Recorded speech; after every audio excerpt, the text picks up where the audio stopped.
First rule of life, recognize. You have to recognize what's going on in your life. You have to be aware. The word recognize, the root of it comes from a Latin word, which means learn. And when you put the re in front of it, it means learn from something that's already happened.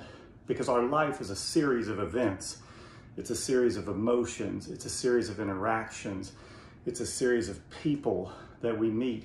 It's a series of things that happen in our life. And we choose to either see those things, recognize the pattern, and try to see what we can learn from it, or we just go on in oblivion and let it keep happening over and over and over again, and never getting any better than we were before.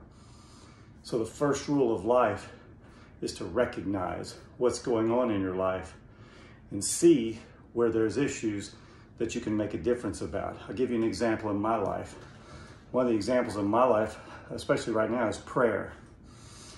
I've always been somebody who knew I needed to be a man of prayer, but I ended up being a man that prayed just occasionally. But over the last, really probably 2 years, I've recognized that prayer must play a huge role in my life every day, in all my interactions, in all my emotions.